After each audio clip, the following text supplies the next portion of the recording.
नहीं, देखिए, जैसे जब मुख्यमंत्री या उप मुख्यमंत्री या कोई कैबिनेट बनाया जाता है, या मान लेते हैं कि आप कल को किसी राज्य का मुख्यमंत्री बन जाती हैं, भगवान करे बन जाए, तो कैसे आप डिसाइड करेंगी, बताइए कि मुझे अपनी कैबिनेट तैयार करनी है? मैं रीजन का, कास्ट का और उसके साथ साथ मेरा इक्वेशन किसके साथ बेहतर है उसका भी ख्याल रखूंगी। इसका मतलब है कि अगर एक बहुत सेफ ऑप्शन होता है, सेफेस्ट ऑप्शन है, जिसकी जितनी संख्या भारी उसकी उतनी हिस्सेदारी, जितनी आबादी है और जिन समाजों की जितनी आबादी है उतनों को मंत्री बना दिया जाए, करेक्ट। बट बीजेपी में कोई भी मुस्लिम समाज का मुख्य एमएलए जीत करके नहीं आया है, तो 27% ऑलमोस्ट जो पोजीशन है वो खाली हो गई। अब उसमें किसको भरें? दूसरा ऑप्शन है कि जिन समाजों ने हमें सपोर्ट किया है ज्यादा, हम उसके प्रोपोर्शन में लोगों को मंत्री बनाएं। यानी अगर मटुआ समाज ने हमें सपोर्ट किया है, ओबीसीज ने किया है, और इस बार भद्रलोक ने भी किया है ज्यादा संख्या में, हम उन समाज से लोगों को दें। दूसरी बात यह भी लॉजिकल है, क्योंकि जिस समाज का वोट ही नहीं मिला उसको रिप्रेजेंटेशन कैसे दें, या फिर हमारे पास एमएलए ही नहीं है, मान लेते हैं बीजेपी के पास। तीसरा आ जाता है कि भाई क्षेत्र, जिस क्षेत्र की संख्या ज्यादा है, जैसे प्रेसिडेंसी 108 सीटें हैं, सबसे भारी संख्या है प्रेसिडेंसी की। मालदा मुर्शिदाबाद 49 सीटें हैं, लेकिन वहां भाजपा का रिप्रेजेंटेशन कम होगा क्योंकि वो ज्यादा माइनॉरिटी हैवी एरियाज हैं। तो या तो सांख्यिक आबादी के हिसाब से, लेकिन वो चलेगा नहीं बिकॉज उसमें लॉजिकल डिस्क्रिपेंसी है, या तो जिस मात्रा में आपको सपोर्ट मिला है अलग अलग समाजों से, या तो जिन क्षेत्रों से समाज मिला है, और उसमें जेंडर और कास्ट आ जाता है। आपने अभी जो समाज की बात की उसका डेटा मैं लेकर आई हूँ, वो डेटा दर्शकों के सामने रख देती हूँ। बंगाल में इस बार दलितों का आशीर्वाद बीजेपी को खूब मिला है। इसका अंदाजा आप ऐसे लगा सकते हैं कि पश्चिम बंगाल में दलितों के लिए 68 सीटें रिजर्व हैं। इनमें से बीजेपी को 51 सीटों पर जीत मिली। टीएमसी 17 सीटें जीत पाई। मतलब ये कि टीएमसी से 3 गुना ज्यादा सीटें बीजेपी लेकर आई है। और दलित सीटों पर बीजेपी का स्ट्राइक रेट कितना हुआ? 75%। अब अगली बात एसटी सीटों की भी कर लें। पश्चिम बंगाल में आदिवासियों ने दिल खोलकर बीजेपी का साथ दिया। एसटी रिजर्व सीटों पर बीजेपी को 100% का साथ मिला, क्योंकि बंगाल में आदिवासियों के लिए 16 सीट रिजर्व है। सभी 16 सीटों पर बीजेपी की जीत हुई। टीएमसी 0 पर आउट हुई, यानी कि बीजेपी का स्ट्राइक रेट कितना रहा? वो 100% का रहा। ऐसे में बीजेपी पर आदिवासी कोटे से भी मंत्री या डिप्टी सीएम बनाने का दबाव होगा। तो ये दो बातें हैं, एससी सीट और एसटी सीट। आपने जिस संख्या की बात की, सीटें हैं, ठीक है। अब मटुआ समाज है। मटुआ समाज, जब भाजपा के वहां पे 3 एमएलए थे, उसके बाद से जितने भी चुनाव हुए, मटुआ समाज भाजपा को सपोर्ट करता रहा है, क्योंकि वो एससी समाज में आ रहा है, जो आप 75% स्ट्राइक रेट बता रहे हैं। और जो टॉप 5 लीडर हैं, विडंबना ये है, सुकांत मजूमदार, समीक भट्टाचार्य, दिलीप घोष, अंगमित्रा पॉल, रूपा गांगुली को भी जोड़ लीजिए, और शुभेंदु अधिकारी।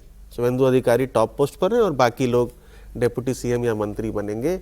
उनमें से ज्यादा रिप्रेजेंटेशन ये अपर कास्ट हैवी ग्रुप है ना।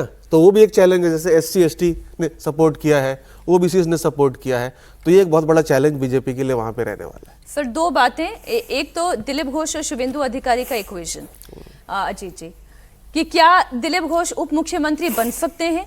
अगर बनते हैं तो फिर सरकार कैसे चलेगी? वो चेक एंड बैलेंस के लिए हमेशा एक व्यक्ति जो है, क्या वो पिंचिंग पोजीशन पर रहेगा? पहली बात तो ये। और दूसरा, जिसकी जितनी संख्या बारी उतनी हिस्सेदारी, तो फिर वो रिप्रेजेंटेशन कहां से लेकर आया जाएगा? देखिए, ये मतलब एकेडमिक बहस के लिए हम लोग बातें कर रहे हैं ये सारी।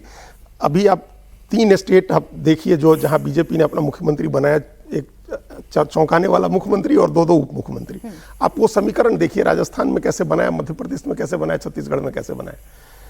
मोहन यादव के साथ एक ब्राह्मण उप मुख्यमंत्री बनाया, राजेंद्र शुक्ला को एक पिछड़ा दलित एक मुख्यमंत्री बनाया, उप मुख्यमंत्री बनाया। इसी तरह से आप एक अरुण साय बने और एक विजय शर्मा बने छत्तीसगढ़ में।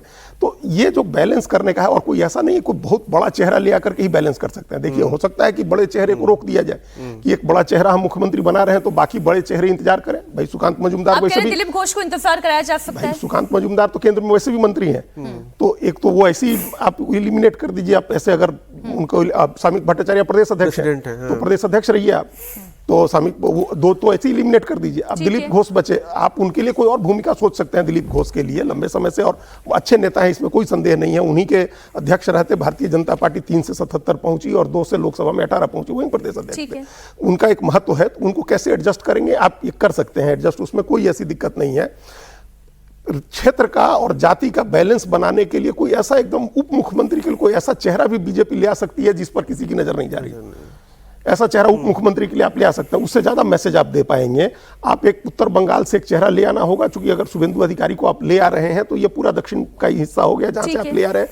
वो बड़े नेता हैं मेदिनीपुर के, और इतने बड़े नेता हैं कि जब वो तृणमूल से अलग हुए थे तो ममता बनर्जी की नींद उड़ी थी कि कहीं वो अपनी अलग पार्टी न बना ले। उस समय प्रयास भी किया था उन्होंने ताम्रलिप्ता कांग्रेस नाम से कांग्रेस बनाने के लिए। पास ना। हाँ, लेकिन नेता तो मेदिनीपुर के हैं।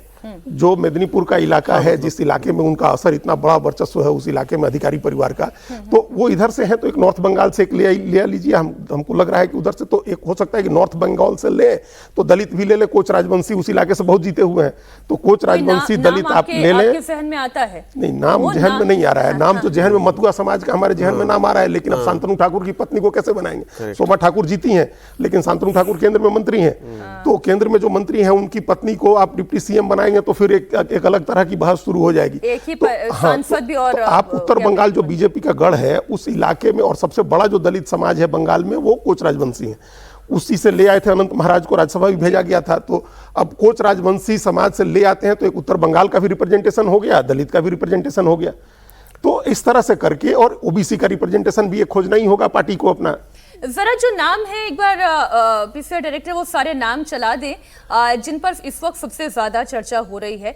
अच्छा, जो पिछड़े समाज से भी या हम चाहे रत्ना देवनाथ की बात करें, कलिता माझी की बात करें, जी इन तमाम नामों में आपको लगता है इन्हें कैबिनेट में जगह दी जाएगी? या रेखा पात्रा की बात कर लें? देखिए, कैबिनेट में निश्चित रूप से जगह मिलेगी। और बीजेपी का ये कोई एक दिन का नहीं है कि आदिवासी साथ में आ गया। आदिवासी देखिए, आप संथाल आदिवासियों के सबसे बड़े नेता हेमंत सोरेन है। हेमंत सोरेन ने ममता बनर्जी का समर्थन किया वहां जाकर के। 7-8% संथाल आदिवासी है, इसके बावजूद हेमंत सोरेन कोई असर वहां नहीं डाल सके। आदिवासी सारी सीटें बीजेपी के पक्ष में गई, जबकि वहीं बगल के राज्य झारखंड में एक भी आदिवासी सीट, लोकसभा में 5 में से एक भी बीजेपी को नहीं मिली, और विधानसभा में 28 में से सिर्फ 1 सीट बीजेपी को मिली थी। लेकिन 2 आदिवासी मुख्यमंत्री बीजेपी ने बनाए हैं, इसको ध्यान रखना चाहिए। उड़ीसा में और छत्तीसगढ़ में बीजेपी के 2 आदिवासी मुख्यमंत्री हैं। तो बीजेपी आदिवासी पर काम कर रही है, करती रही है। एक लॉन्ग टर्म के उसके तहत उसको आदिवासियों ने वोट दिया बीजेपी को। ठीक, ऐसा नहीं कि वन ऑफ था। अच्छा, बंगाल में बीजेपी पहली बार चूंकि सरकार बना रही है और बीजेपी को इतनी प्रचंड जीत मिली है, ऐसे में बीजेपी को न सिर्फ जातीय समीकरण साधना होगा, क्षेत्रीय संतुलन भी बनाना होगा। बंगाल में इस बार ऐसे कई क्षेत्र है जहां बीजेपी का स्ट्राइक रेट 100% रहा है। जंगल महल और झारग्राम इलाके की बात करें तो बांकुरा में 12 सीटें जीती, 12 सीटें हैं और सभी की सभी बीजेपी ने जीत ली। पुरुलिया में 9 सीटें हैं, 9 में से 9 सीटें बीजेपी के खाते में गई। पूर्वी मेदिनीपुर की 16 सीटें, सभी 16 पर बीजेपी ने कब्जा किया। इसी तरह नॉर्थ बंगाल की जलपाईगुड़ी में सभी 7 सीटें बीजेपी ने जीती। अलीपुरद्वार की 5 सीटें जहां पर कमल खिला, तो वहीं इंडस्ट्रियल बेल्ट के पश्चिमी बर्धमान में भी 9 सीटें भगवामय हो गई। ऐसे में बीजेपी पर तो इस बात का दबाव होगा ही कि शुभेंदु कैबिनेट में इन क्षेत्रों का भी ख्याल रखा जाए जहां से 100% स्ट्राइक रेट है। अमिताभ जी? जरूर, क्योंकि इसमें से तो बहुत सारे जिले जो आप बता रहे हैं एक्चुअली ये मतलब पूरे बंगाल में ही फैले हुए हैं, क्योंकि कुछ जिले इसमें मेदिनीपुर से आ रहे हैं, कुछ जिले नॉर्थ बंगाल से हैं, कुछ जिले बर्धमान से हैं, और कुछ जिले जो हैं वो प्रेसिडेंसी से भी हैं, जंगल महल से भी। तो लार्जली क्योंकि बीजेपी 207 सीट इस बार जीती है, 207 सीटें जीती है, तो कितनी मेजोरिटी हो गई? वो लगभग 3/4 मेजोरिटी है। 2/3 से तो ऊपर ही है, 2/3 से तो ऊपर ही है। तो ऐसा कोई क्षेत्र नहीं है, सिर्फ एक मालदा जोन जो है, जो मालदा, वहां भी पिछली बार से काफी अच्छा किया है। सोचा था आज आप दोनों के साथ मिलकर थोड़ा सा बीजेपी वाला काम हम लोग कर लें और यहाँ पूरे कैबिनेट का स्वरूप क्या होगा वो थोड़ा सा समझ लें। तो एक मुख्यमंत्री के अलावा कोई उप मुख्यमंत्री के नाम पर भी फिक्स नहीं हो पा रहा है। नहीं, मुझे लग रहा है दिलीप घोष का चांसेस ज्यादा है। क्यों? क्योंकि वो ओबीसी समाज से आते हैं, और जितने भी नाम हम लोग चर्चा कर रहे थे अभी तक, उसमें से लार्जली 2 लोग तो, अजीत भाई साहब सही कह रहे हैं कि भाई 2 लोग तो वैसे ही एलिमिनेट हो जाते हैं, क्योंकि उनके पास ऑलरेडी पोजीशन है। दिलीप घोष हो सकते क्योंकि ओबीसी समाज से आते हैं। और मैं कह रही हूँ अग्निमित्रा पॉल भी हो सकती हैं, क्योंकि वो महिला है, सशक्त महिला समाज का प्रतिनिधित्व वो करती हैं।